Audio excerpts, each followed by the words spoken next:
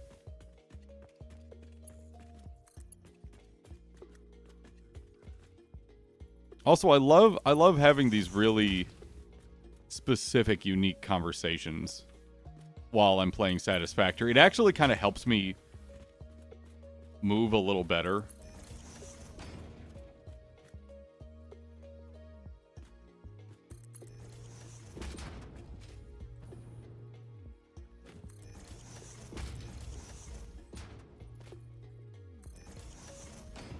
But also, I'm damn lucky I get to have these conversations with people.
All right, that's all those pipes.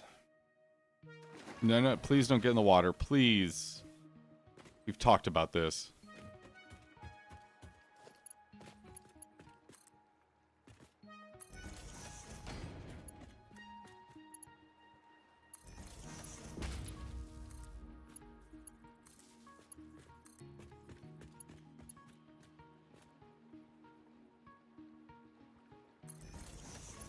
Now, one thing I did get done yesterday, well, a couple of things, but the YouTube backlog is all cleared up. Almost everything from the last couple weeks is uploaded to the YouTube page now. Going up today is going to be our creator seminar that we had on Friday. So for those that missed it, almost all 50 minutes. I didn't realize I'd done 50 minutes. I was only supposed to be a half hour. But all 50 minutes are going to be available on the YouTube page starting as of 3 minutes ago. As of about 3 minutes ago. Oh, big stretch. Big stretch.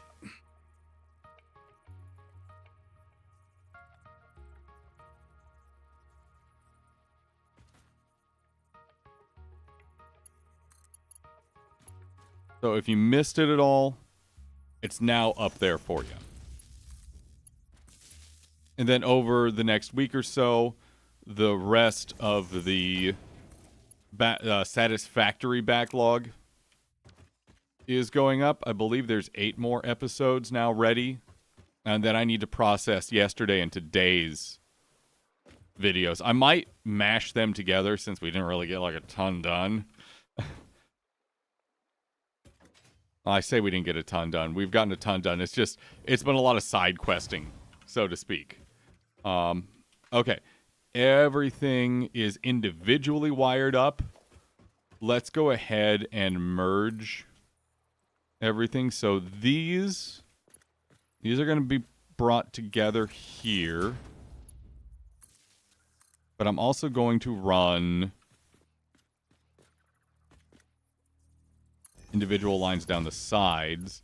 So I'm not having to worry about trying to cross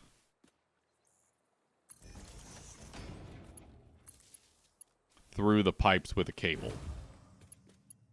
You'll see what I'm doing here. You'll see. You'll get it. Don't worry, you'll get it.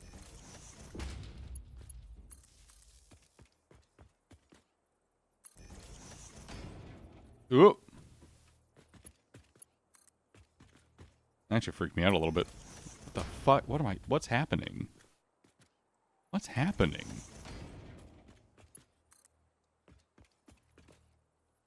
Okay. That section is officially completed.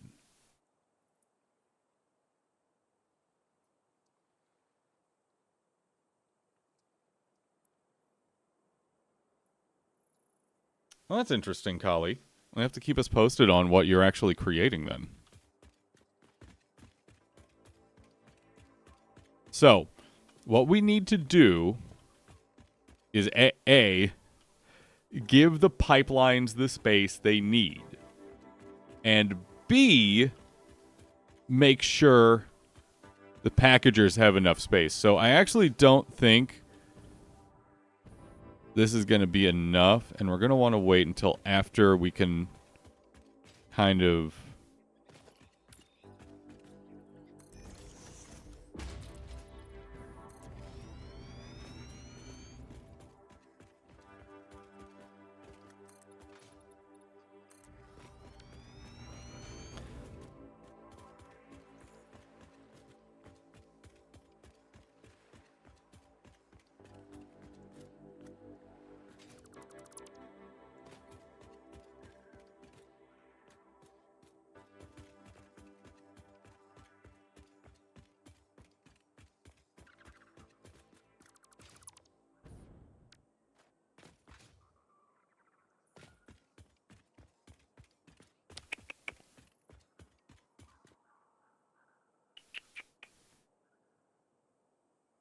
okay.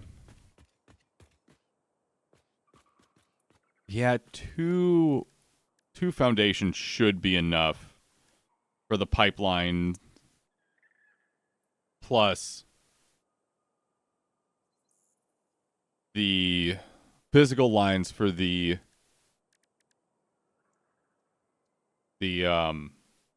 packages.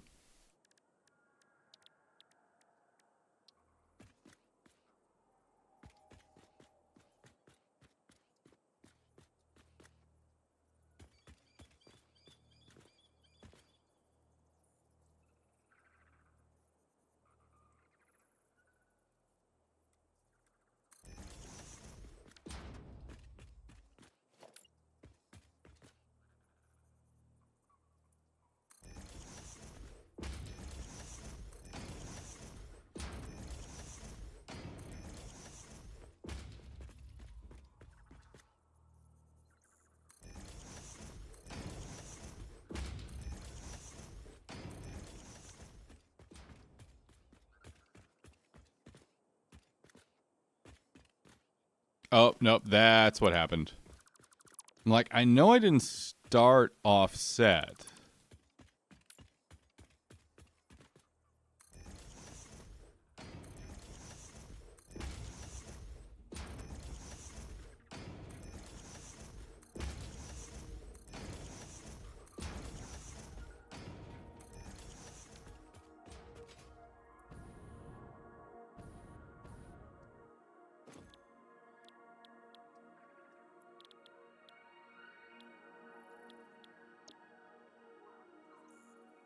So here's where a little bit of an issue is going to come in. There's a bit of a mismatch between the amount of water being produced and brought in via pipes and how we need to redistribute empty canisters. Because for the water, I can just do one pipe at 600 meters cubed per minute. I don't have a belt that can do that yet.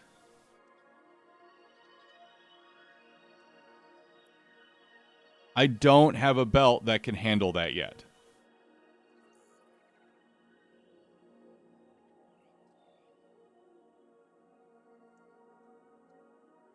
So I'm going to have to run different sets of belts throughout the middle of these different lines of 10 packagers.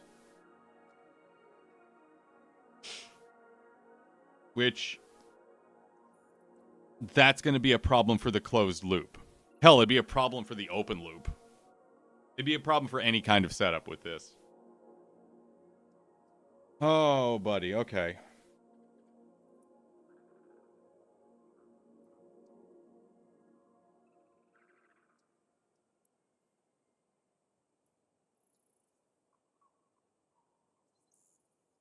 I'm thinking. Because we have options. I just don't love most of the options.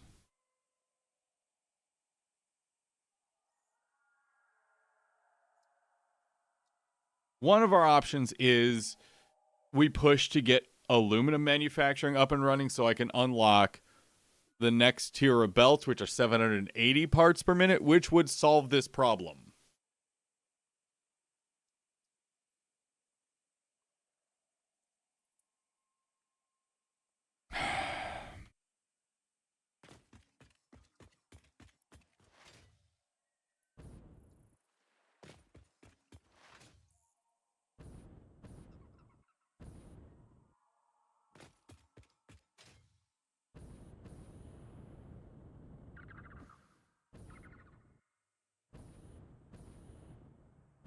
Oh, we're backed up on packages again already. That was super easy.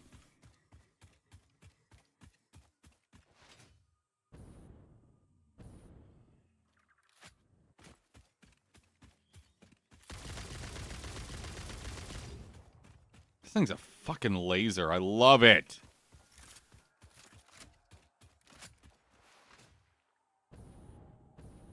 I can also make turbo ammo, by the way, but I haven't experimented with it yet.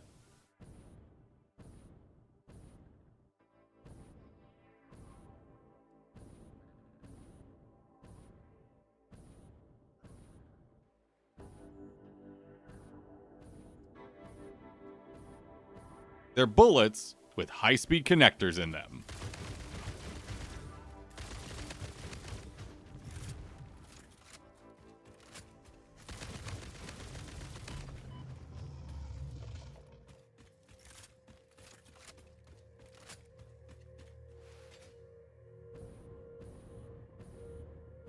I'm going to see what it takes to actually get those next level of belts unlocked.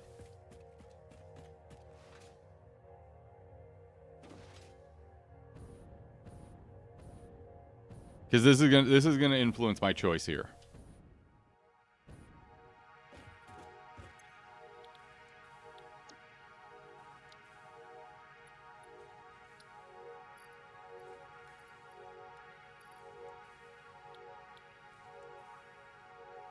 Aluminum sheets.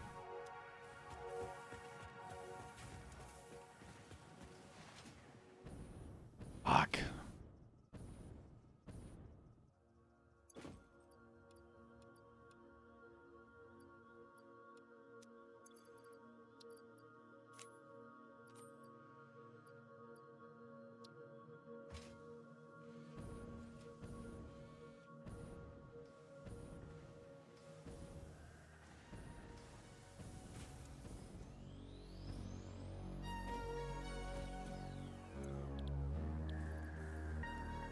Now, unfortunately, I haven't found any alclad sheeting in the wild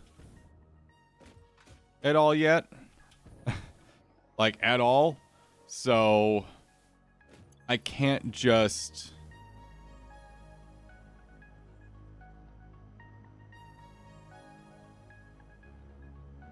Yeah, I haven't found any yet. So I'd have to manufacture them. The fact of the matter, though, is...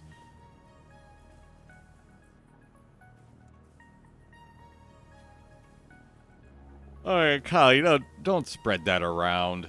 Oh, it's terrible. Ugh.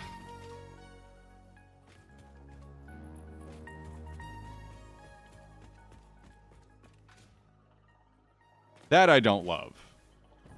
That I don't love.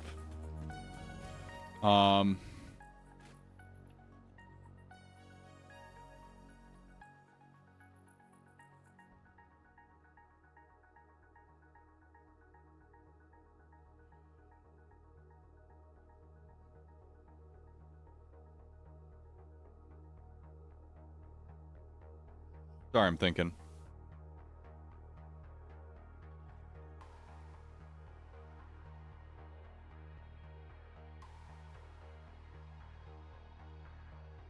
Yeah, I think I'm gonna switch gears back to aluminum before I continue this setup because I need those faster belts so this isn't a nightmare. I could do the awesome shop. Oh, am I that lazy? How much for a stack? Is it just one?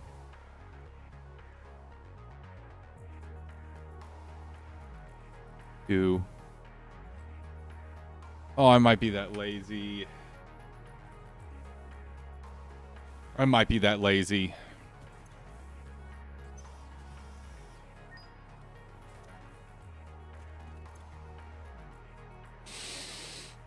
I feel disgusting.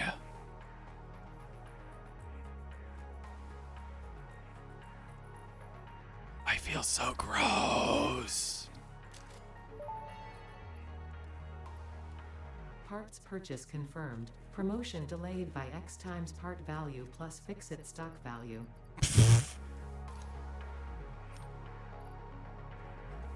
I deserve that. I deserve that. I'm actual trash. I am trash. I'm trash. Milestone reached. Fix-it dedicated this milestone to the conveyor belt and lift Mark 5. They may be implying that your factory could be further optimized. I They know. are correct. I believe they are setting unreasonable expectations. Having all of humanity very definitely relying on your work is a lot of pressure. It's a good thing I'm here. I am garbage.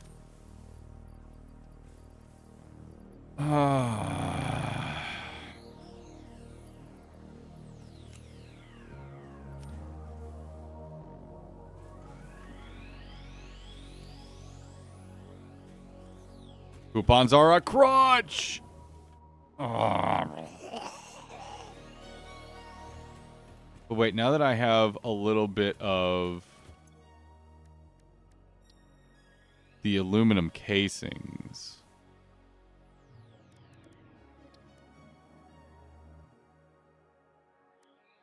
Is there something I could unlock with aluminum casings?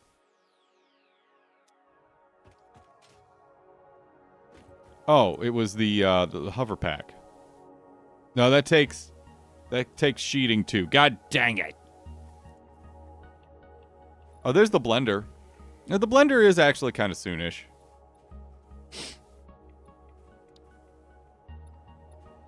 We'll also finish the hover pack here.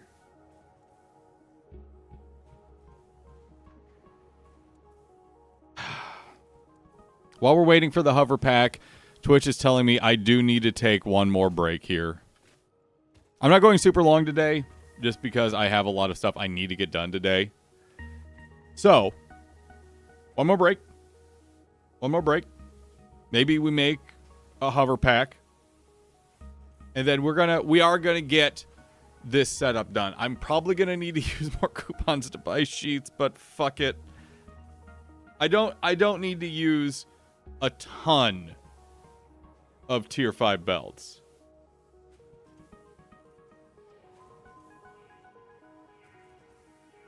Oh, Collie, we'll get into that after. Oh man. Being a vanilla WoW player, I have thoughts. All right, okay, so BRB. 3 to 5 minute break, BRB. Okay, all right, okay, we're back. And we got so much to do. So let's continue. Did I need to grab anything else while I'm here? Copper sheets. Copper sheets. Also, let's actually make...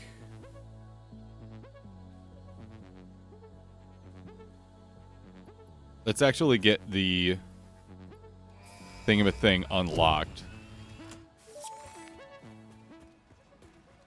Milestone reached. The hover pack draws energy from nearby power connections, and so can only be used in their vicinity. It provides an excellent vantage point of your work, which you clearly need. Otherwise, you would have optimized that obvious problem by now. Excuse you?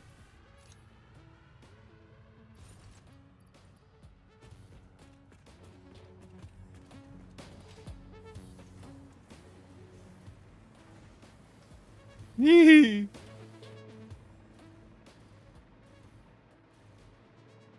Oh, yeah.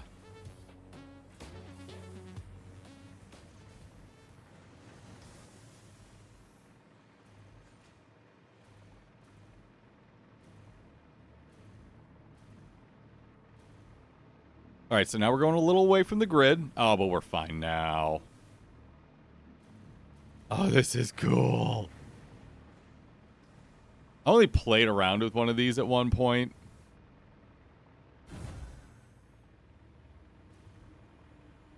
Oh, it's good to have. Oh, it's good to have. Okay. This will make life a little bit easier, but that means we need to actually put a bit more of a power grid where we're working.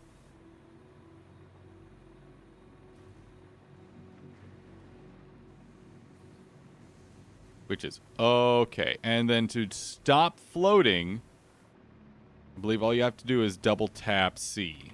Yeah, okay. Do I need to load any into storage? No, we're good. We'll be using plenty, but... The only thing that I don't love about the hover pack is you cannot take advantage of your momentum at all.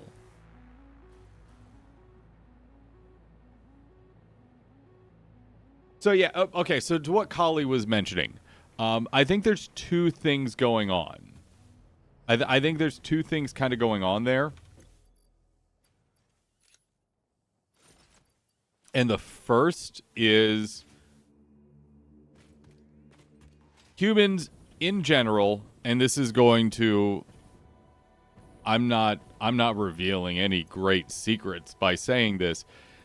Humans have an unfortunate general negative connotation towards anything that is viewed as you don't work like a normal person. So whether that's a physical disability in some capacity, a mental difference. I'm not going to use the word disability because I don't think it's fair in that context at all. A different way to function mentally, or you have a different way you process things emotionally.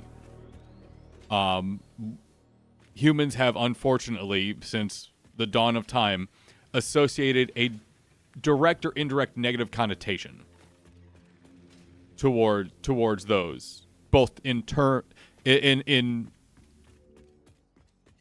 spoken or written terms, or in the concept of ideas. And I think that's the beginning of that. And it's something that, while even I try to be aware of it as best as possible, I'm not always. I'm not always.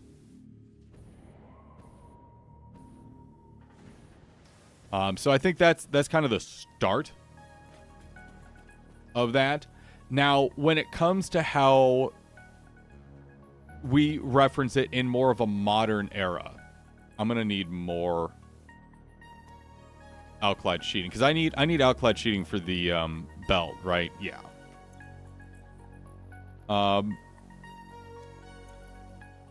The way we process it in a modern term feeds off of that to a certain extent.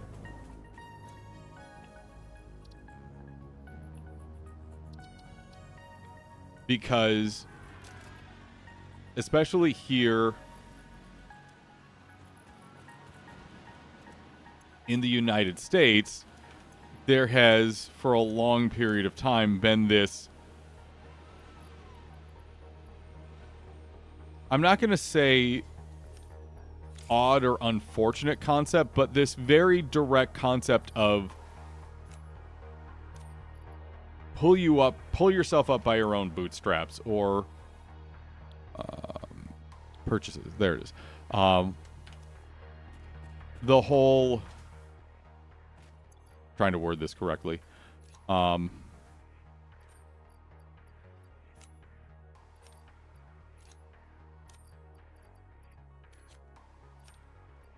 Very much this baked in. Do not be a burden on others or society. And we could get into the the sociological aspects of that for probably a few years, just in discussion form. There's a lot that goes into that, from our basic survival as a species to now trying to preserve the knowledge and wisdom that even elders have. So there's a lot to break down there. Ooh. Oh, free stuff. Every so often under some of my trucks I see dead alien guts.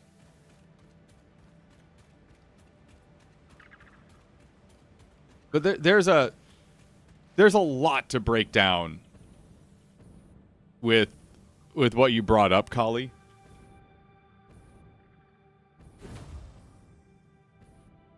Oh, Liz. Oh, no. It's so much worse than that.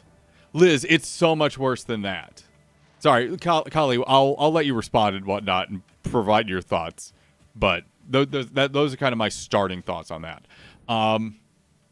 Liz, you have no idea. I have stopped dead in my tracks as Kat and I have been walking to a softball game because I saw a very specific piece of architecture that then made me think of, oh, I could potentially do this with a build with Satisfactory. And it's kind of what I did with my power sheds.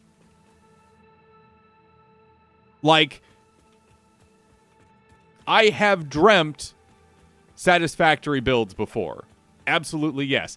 And I've also just been hit with it as I have been living my life. The problem is me. I am the problem. Familiar characteristics. Good day. Thank you for joining, chat. I have no idea what you said.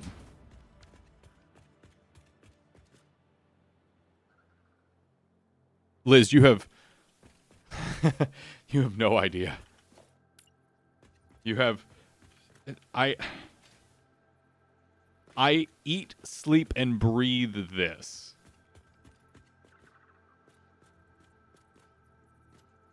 Like, the reason that we are here today playing this is because I unlocked a single new recipe last night. One new recipe, that's it. That was enough for me to go, this changes everything. And now I had to abandon ship on my original game plan today because I needed to do this. Because if I didn't continue working on this, it would haunt me. Haunt. I'm talking to you all about it, Liz. So thanks. Thanks. You're all my therapists now.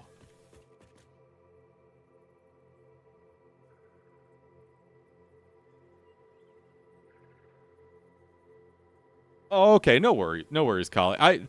It's a good question to ask, and honestly, it is a problem, and one that and this is kind of why I brought up Vanilla WoW, is because there's a very big concept of We like it because it hurts us, because we struggle with it. And we want to struggle with it to prove we are better than it. That's a really big part of the Vanilla WoW community. And a big part of that is not taking shortcuts.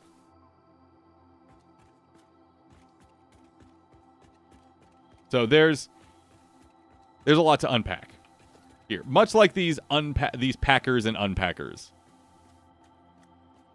So we are building full closed loops. We need to input the empty packages. This is a merger. I don't know why I'm using mergers. We are using split hairs. Oh, you made your first curd, Liz? How'd it come out? Did you make your Canadian blood proud?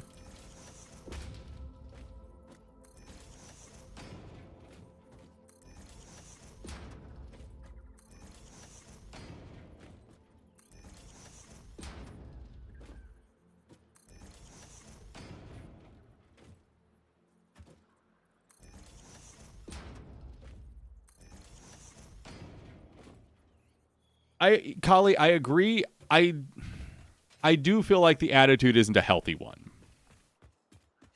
And we could absolutely do better. But that's maybe a discussion for another time.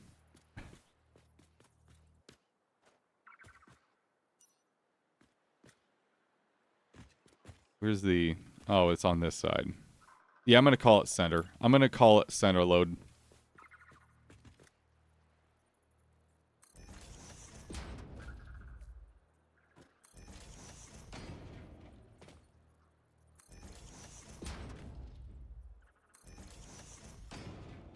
My device just started blinking at me.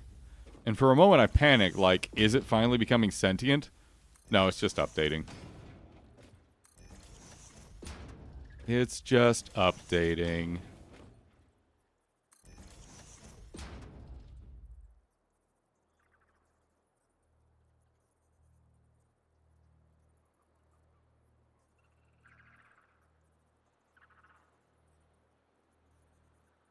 Ooh, cranberry. Okay, so, Liz, what did you make? What kind of curd did you make?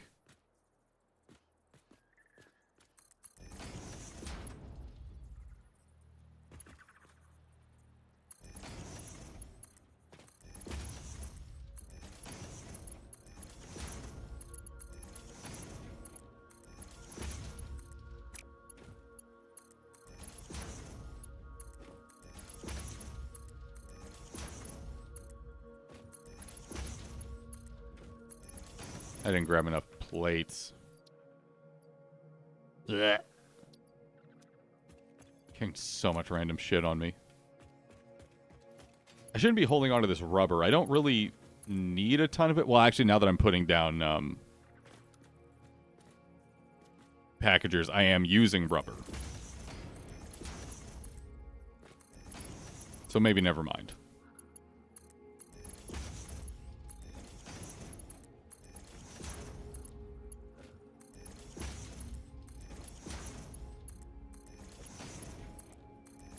This is also your reminder.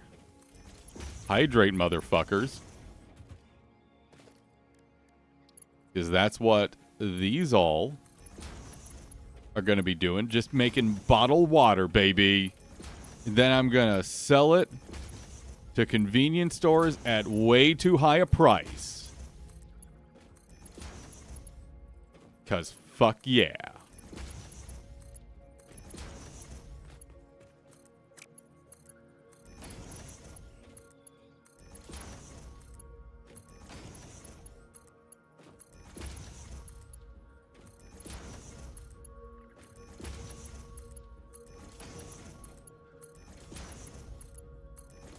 Okay, that's this end of the closed loop. Cranberry curd tart with oats and walnut crust. Very nice.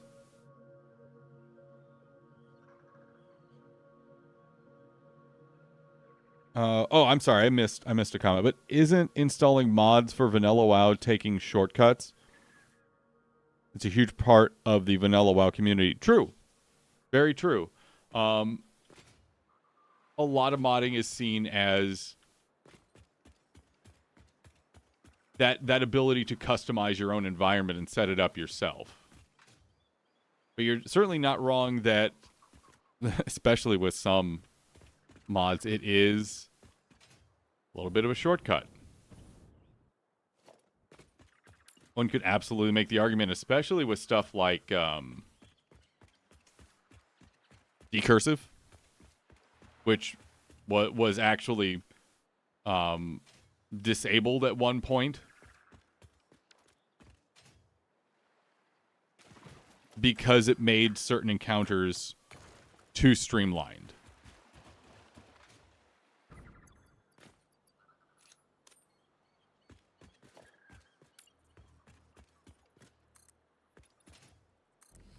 Oop. Oh, I didn't zoop. Zoop!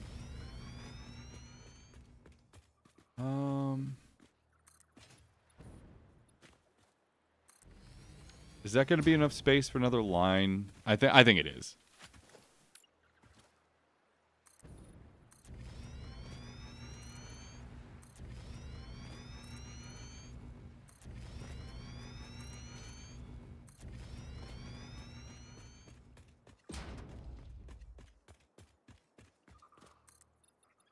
No, I mean, it's a very good point to bring up, Liz, and it wouldn't be the first time that the Vanilla WoW community at large had a streak of hypocrisy in it. Not at all.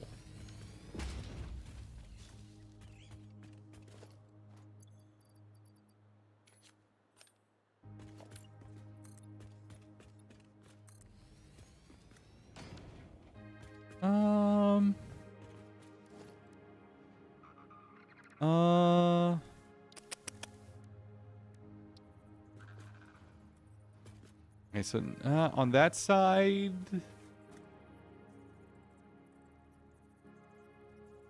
no. But on this side, yes.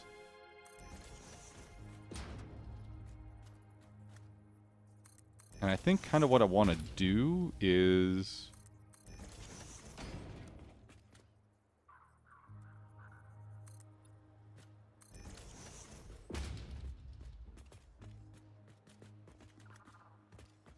Yeah, I like that.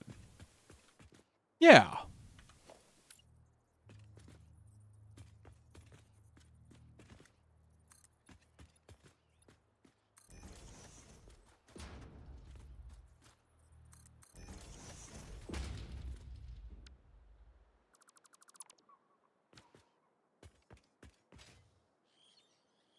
Yeah, I like that. I like that look.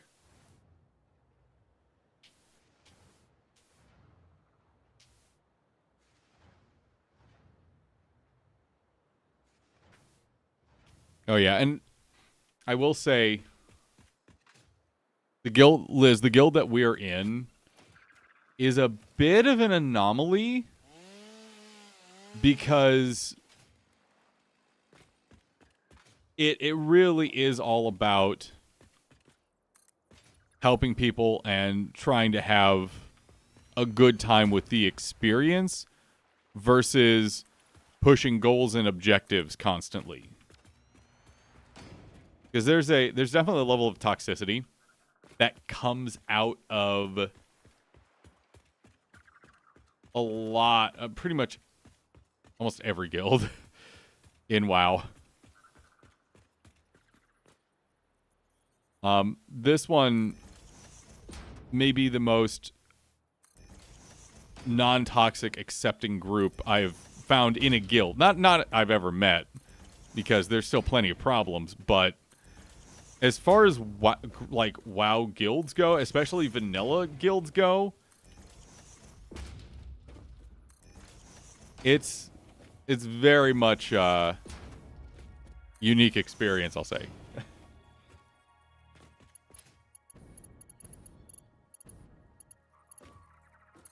So this packaged water is going to be sent over to refineries.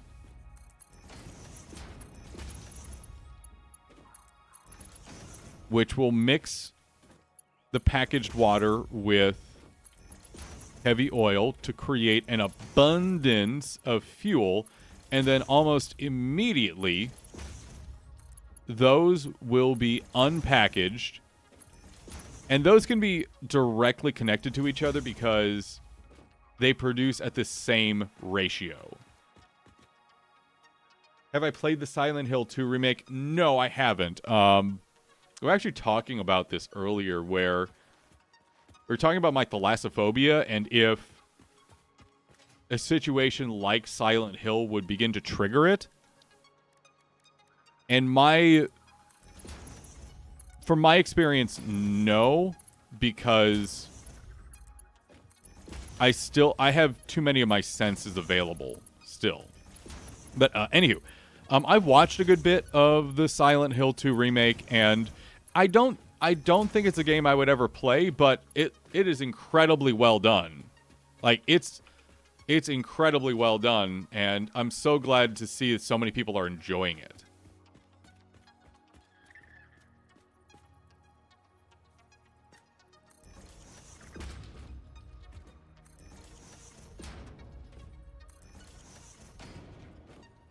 It's really not like my kind of game. I generally don't get into survival horror. Like I've never had a desire to play any of the Resident Evil games. I've watched playthroughs of a lot of the latest ones. So the Resident Evil 7, Village, a lot of the earlier remakes that have come out more recently. Again, wonderful work. Just not really games I would play. I did dabble into that genre a bit by playing through Alan Wake 2. And I didn't mind it at all. But I had other complaints about Alan Wake 2.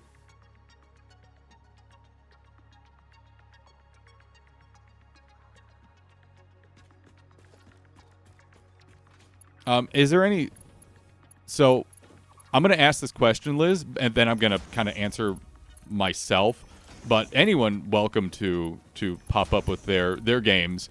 What games in particular would you like to see a remake done in that same vein of some of the Resident Evil remakes that have come out and now the Silent Hill 2 remake?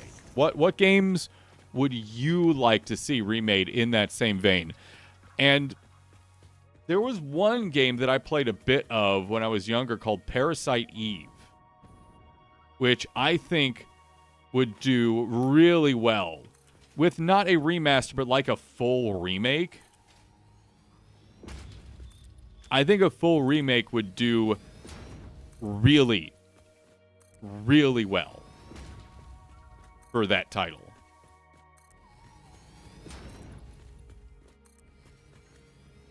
I'm going to assume people have probably played Parasite Eve.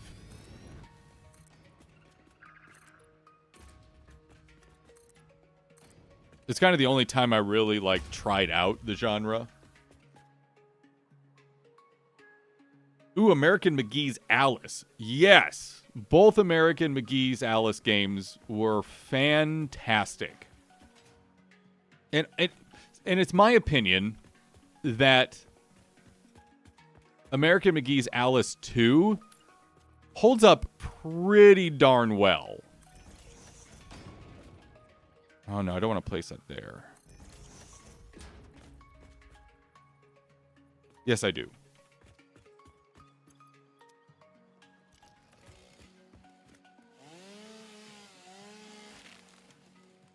The Suffering? I don't know The Suffering, actually.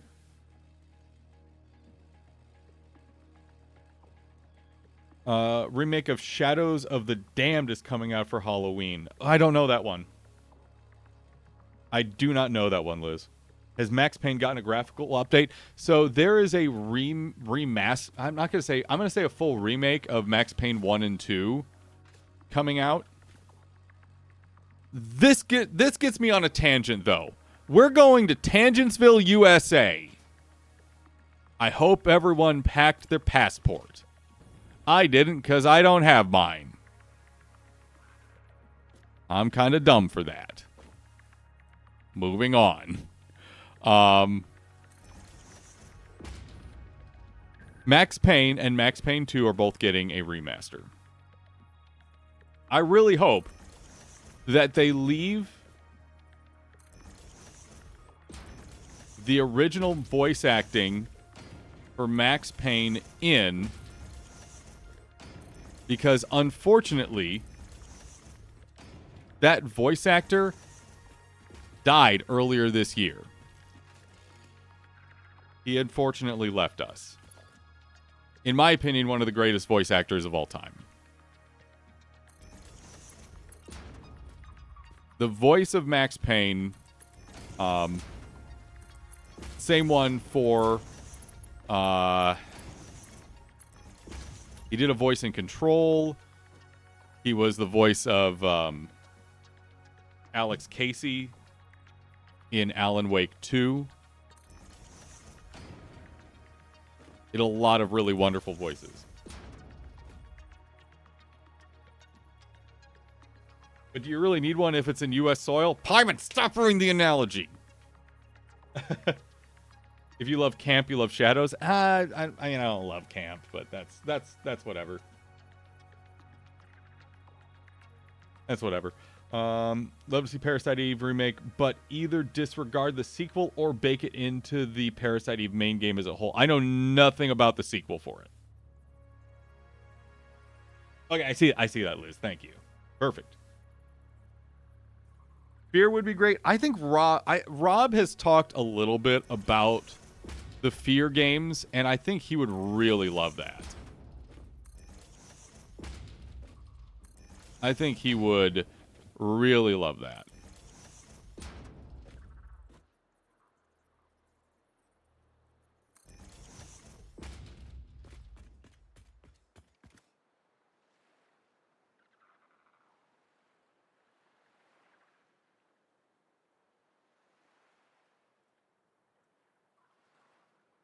I don't mind them trying to do like some kind of remake for Max Payne. However, they must leave in Max's original voice acting.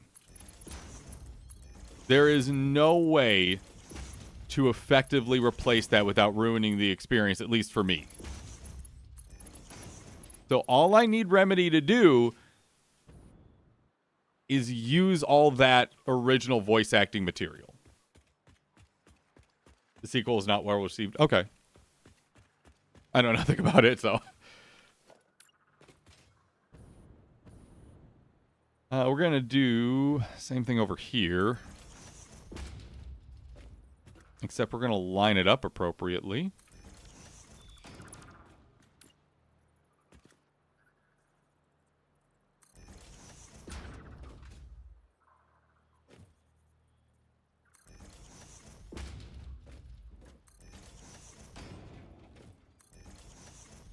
Again, this is all just for packaging water. This is all just to make bottles of fucking water.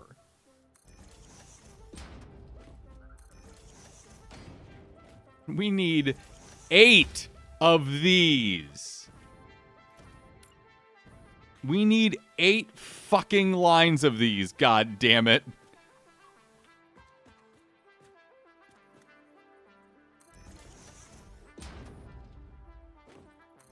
For water.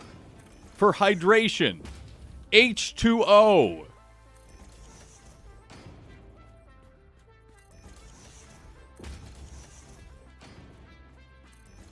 Nope.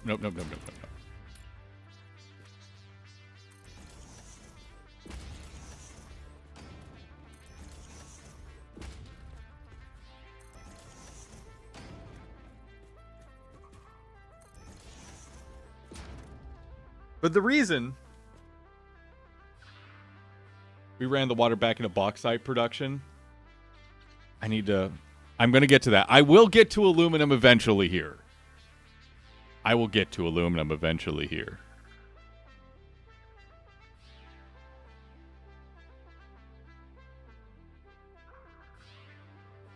Oh, absolutely, Liz. The reason that I'm a little upsetty spaghetti over Max Payne and the wonderful voice acting that was in it is, hey, do y'all know PC Gamer? The magazine / website / social media feeds. PC Magazine. They recently put out a top 100 PC games of all time.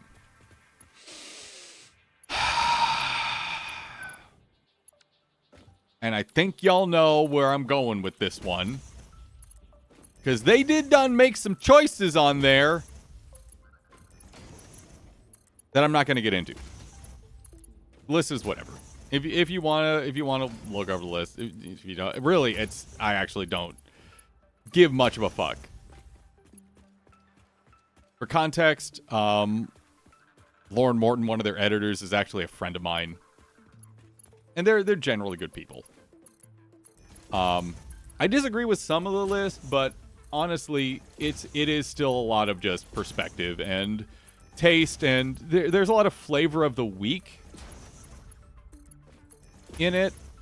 Like, especially, I think, with Baldur's Gate. Even Baldur's Gate is a work of art, but is it the number one greatest game of all time? I don't know about that one, Chief. But anywho, that's not the point. One of the writers decided to comment because the original Max Payne is one of the greatest games of all time, and it is on that list. And I respect them for putting it on that list. Great, fantastic, thank you, perfect. One of the writers for that article said that the voice acting for Max Payne in that game falls flat. And I really want to be like, I dare you, sir, to do even a slightly better job than what we received. His voice acting is majestic in Max Payne. Hold on a second. I gotta look at the article now. I gotta look it up. I have to actually quote the article.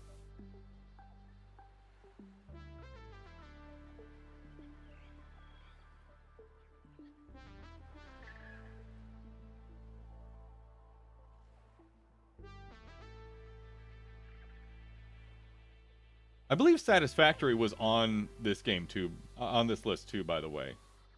I think.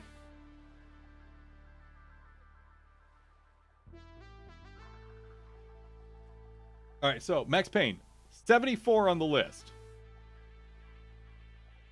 Number 74 on the list. Respect. Mad respect, because it created the concept of bullet time. And also, it started the Remedy universe. However,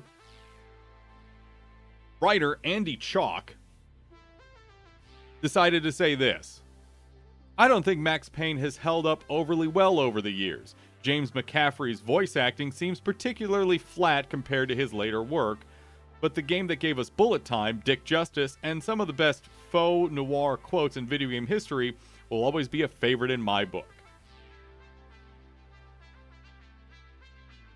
Particularly flat, motherfucker. Now, Andy Chalk here isn't trying to be mean to someone who earlier this year died of cancer. However, I'm still a little upsetty spaghetti about it. Now, is there something to actually be upset about here? No. No. He's saying wonderful things about one of my favorite games of all time. However,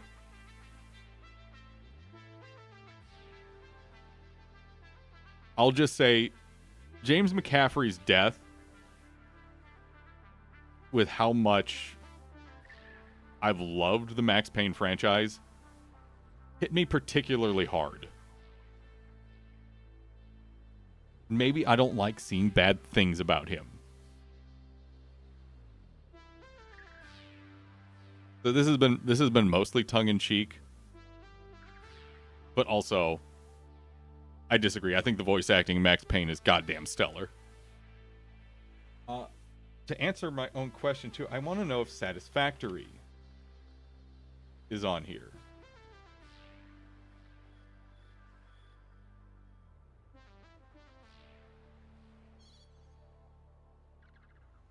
No, it's not. Never mind. Satisfactory is not on the list.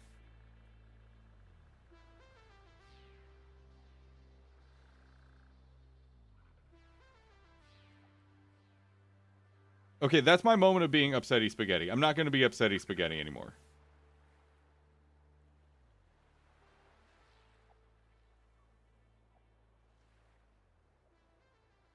Back to work. Back to work.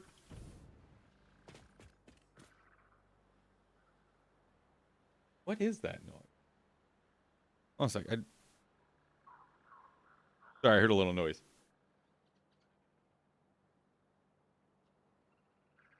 How about just spaghetti? No. Absolutely not.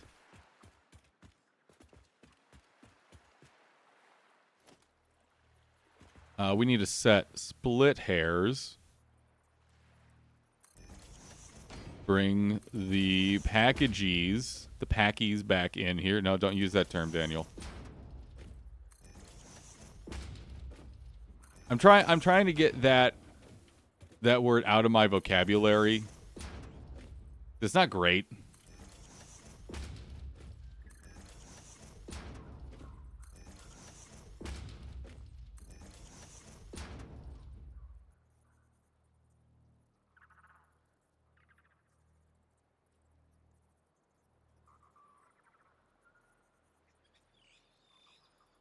Oh, you know, Vampire the Masquerade should be up there. Like, much closer to, I would say, like, the 60s or 70s when it comes to RPGs. Because while the Baldur's Gate games, which I believe got 2 mentions on the list, which I don't agree with, to be honest, and the Elder Scrolls games, which I think got 1 mention on that list. I think Vampire the Masquerade in how it tells stories should be up there kind of with System Shock. Because System Shock provided a lot of the more dynamic RPG gameplay, or at least the beginnings of it from that era in gaming. Vampire the Masquerade brought us a lot of what character interaction and writing looks like in the modern day. Yeah, I'm loath to criticize Baldur's Gate 3 because I don't need that kind of problem in my life. But also, it shouldn't be number 1. Like, Baldur's Gate 3 is a fucking incredible work of art. Number 1,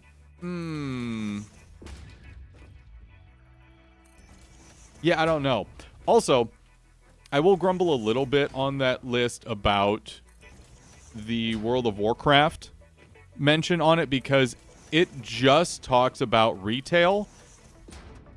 And one of the writers who is doing that piece mentioned that Dragonflight brought World of Warcraft back to where it needed to be after Battle for Azeroth and Shadowlands, and I really want to know what drugs they're on to be that delusional.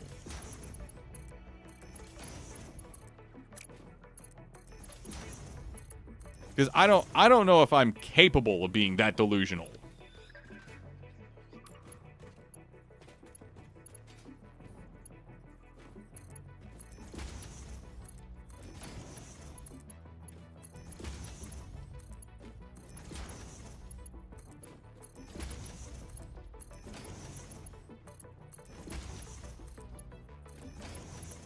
I don't know I could take that many mushrooms. Yeah, Wombat, that's actually another gripe that I have, because I feel like XCOM Enemy Unknown and Enemy Within did a lot more for that genre as a whole than XCOM 2 did. Because XCOM 2 felt a lot more muddy and overcomplicated, where XCOM Enemy Unknown and Enemy Within was a very clean, if harsh, brutal experience.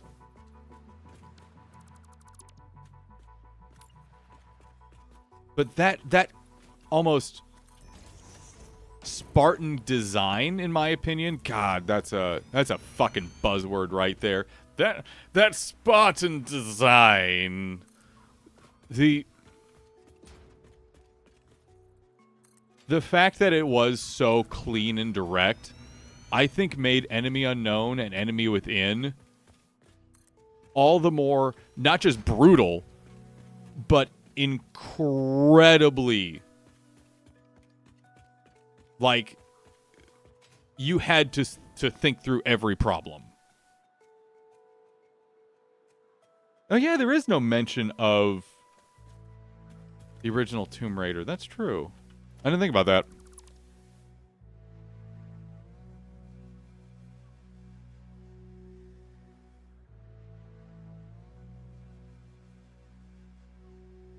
So I can't speak on the original XCOMs at all. But I do think we need to recognize that fucking 2K brought it back from the dead.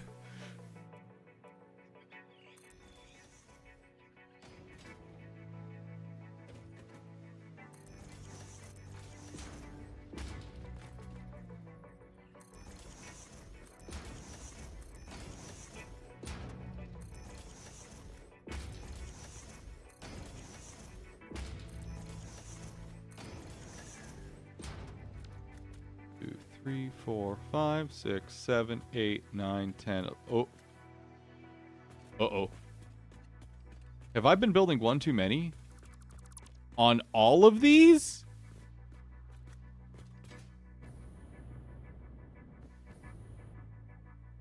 Three, 4, 5, 6, 7, 8. Oh, Lord, I have. Oh, God. Yeah, there's two of them, yeah.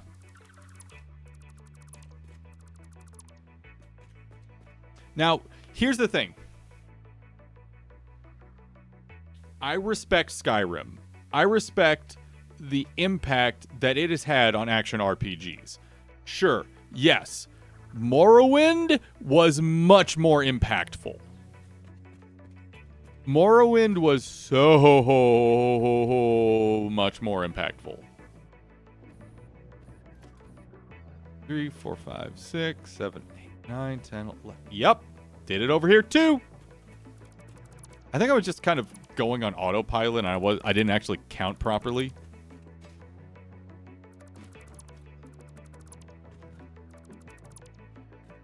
Oh, good day, Teddy.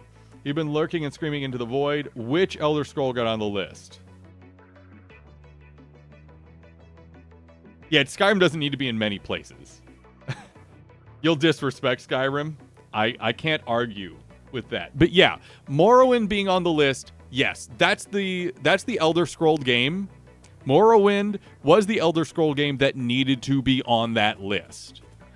Also, and here's where I start to get really, I'm going to say high and mighty. They decided that Half-Life 2 should be the Half-Life game on the list.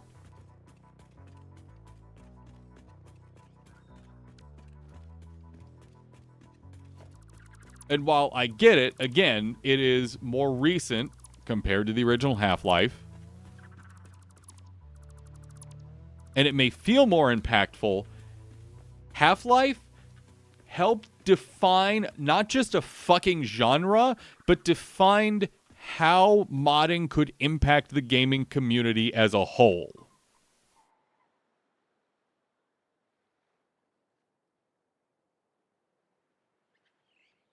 Like, the fact that Half-Life existed has meant multiple new genres have since existed, thanks to the fact that Half-Life happened.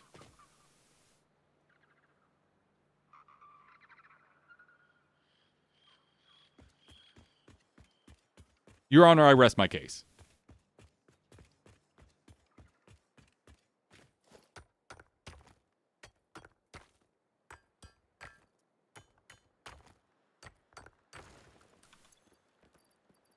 That you know, again, I don't try to be grumpy. I'm not here to be grouchy old man shouting at cloud. But if you can't put two and two together on the impact that Half-Life has had on all of gaming for the rest of time when it comes to video games, I can't help you.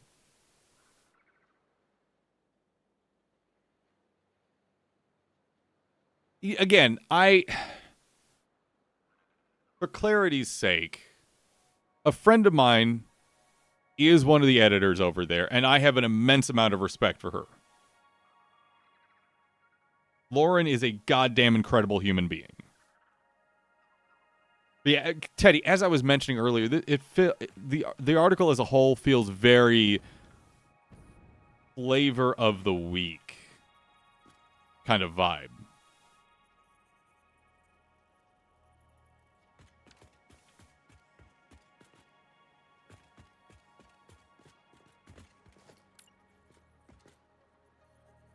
Also, you'll notice I am not running pipes for these just yet.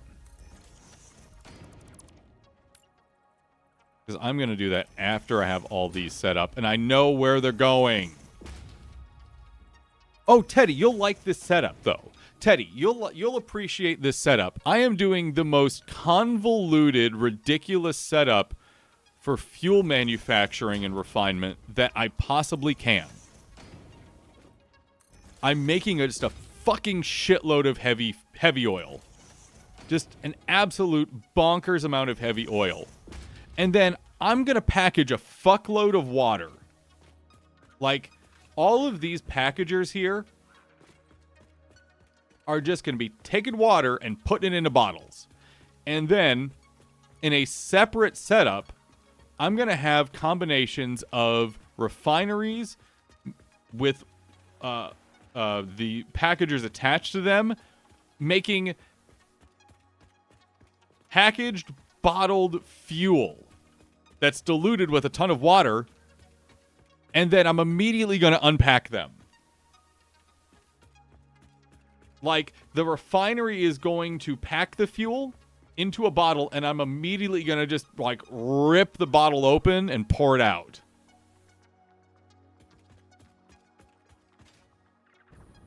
And it will be glorious.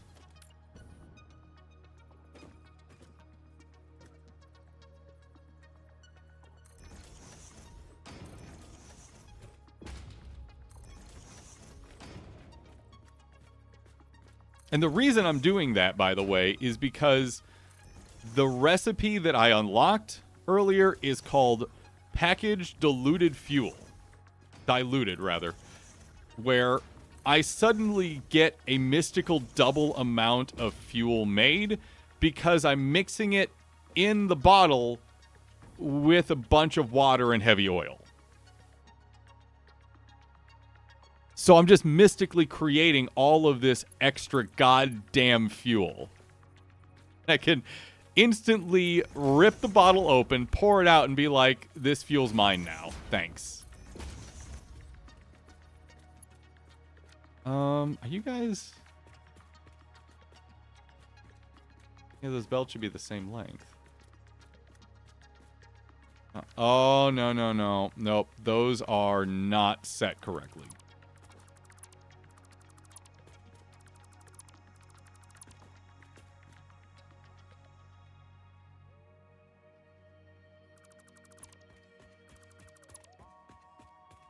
Uh-uh.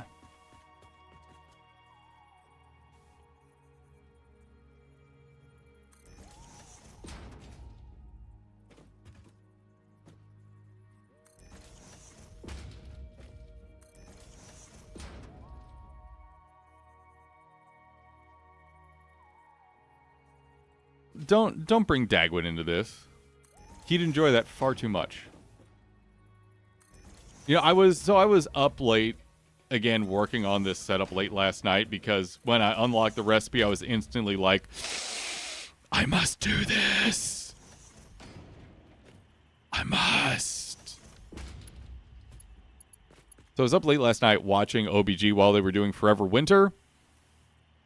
Dag started trying to include me in the bullshit. And I'm like, why are you disrupting my math? No, Dagwood just wants the attention. So don't give it to him. Don't you give it to him.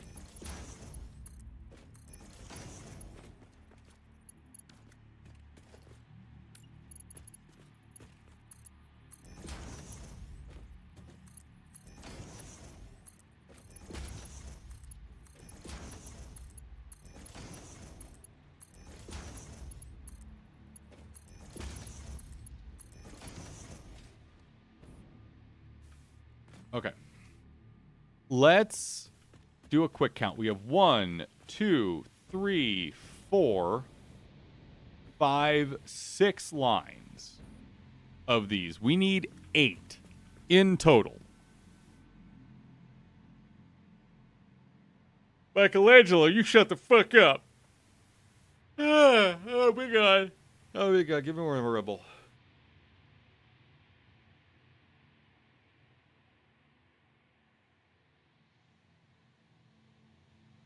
And Dagwood. Alright, so that's probably as far as we can push these over here. I don't want to.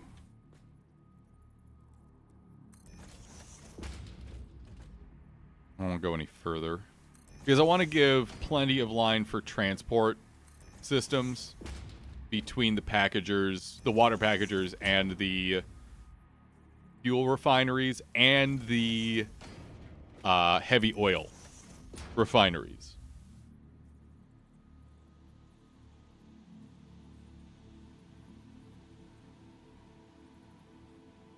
So, Liz, I gotta say, I ended up being really disappointed by Still Wakes the Deep. I ended up encountering a game-ending bug where that save file was essentially dead. I was also, I'm going to be honest, really disappointed by the writing.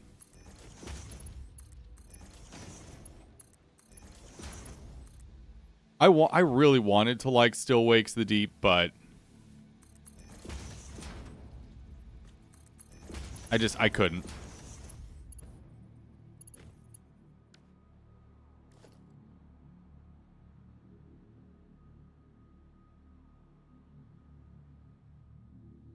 Just put vampires on an oil rig. Problem solved.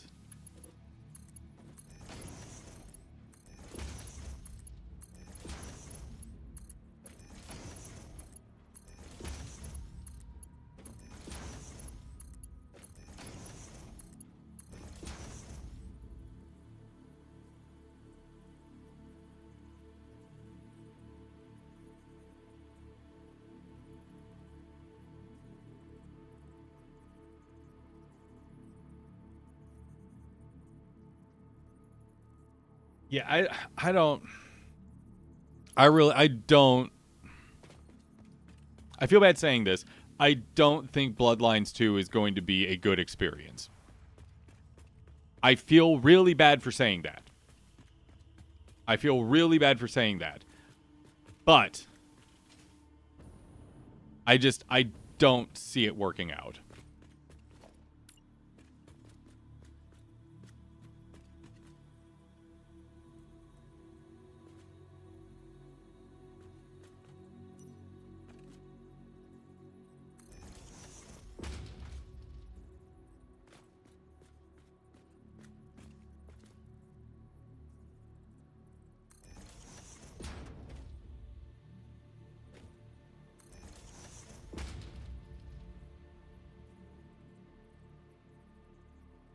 Yeah, that one still has me scratching my damn head. Like, why,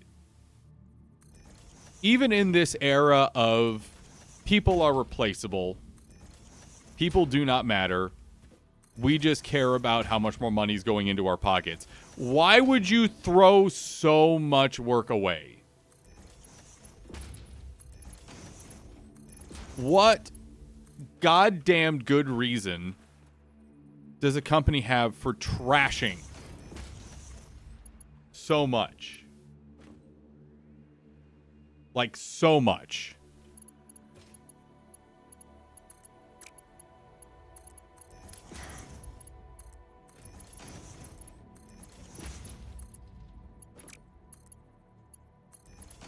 It's infuriating.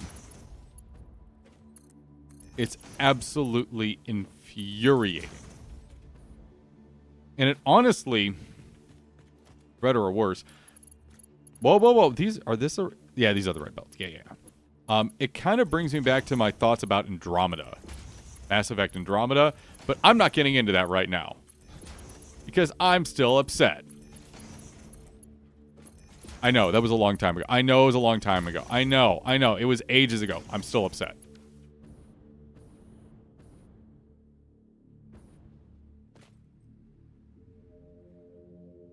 Oil rig becomes abandoned. Spirit Halloween moves in. Vampire clans fight over it. Amongst the animatronics and crepe paper, you decide to evade a vampire petroleum.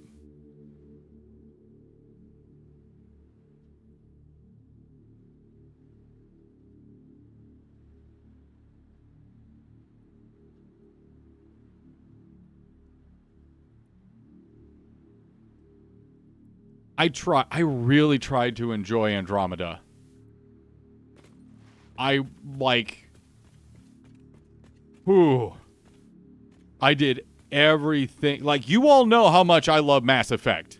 I will start a goddamn franchise run again here for the 14th time? Without hesitation. I fucking love Mass Effect. I tried to like it. Really, really did. I gave it as much life and leeway as I could.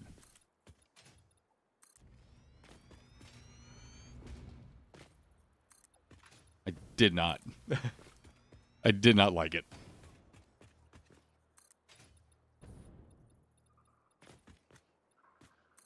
It was an unfortunate situation of, while there was so much good in Mass Effect 3, a little bit of that bad, I think, polluted some of the idea pool for Mass Effect Andromeda. Maybe I'm probably overthinking that, but that's just me. Okay, we need mergers here.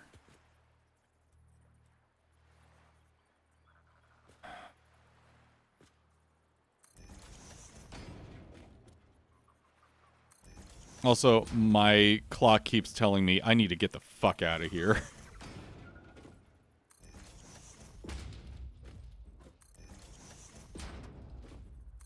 I don't want to go.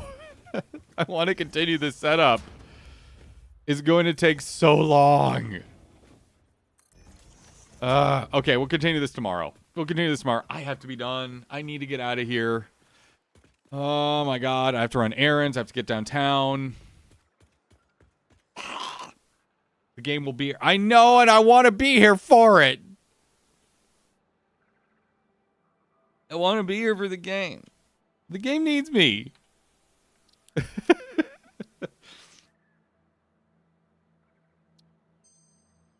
One day, Liz, I feel like we should record a gaming talk podcast, but keep it very strict and focused.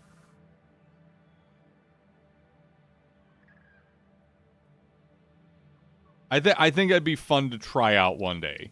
Because you and I are both very direct and opinionated, but in slightly different directions. Have I been looking at the demos for next? I have not had time. I wish I had. I have not had time. Oh, soon enough.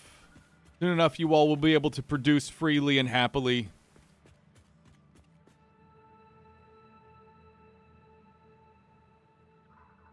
Hopefully, after this weekend, I'm going to have a little bit more time. This weekend is the last regular season softball weekend. And then next weekend is playoffs. So after next weekend, I'll hopefully have more time.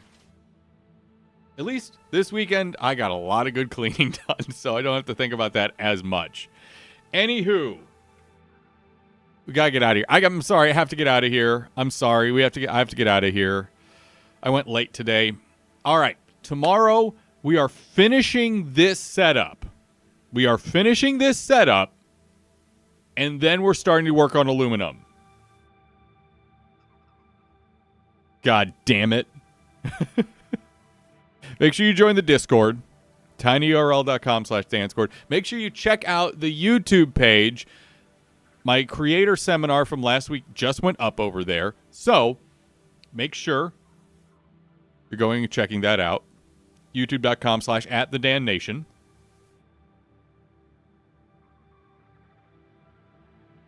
With that being said, I'll see y'all tomorrow. Bright and early, 8 a.m. We're doing more of this. And then Thursday, we're doing Vanilla WoW. I'm off air Friday. I have a lot of stuff I have to do. Plus, I'm not going to be in the apartment for a bit of that morning. So I said, you know what? I'm just going to not be here that day. I'm not going to stream that day. And that's okay. That's okay. Plenty of stuff going up on the YouTube page, too. More Satisfactory. Lots more Satisfactory going up, plus other things. I will see you tomorrow. Have a wonderful day, everyone. Make sure you support Rob. Rob is doing his evening streams now. So make sure you're paying attention to that. Thank you, everyone, for being here. I appreciate your thoughts. I appreciate the wonderful conversations we have had. And as always, remember to be efficient.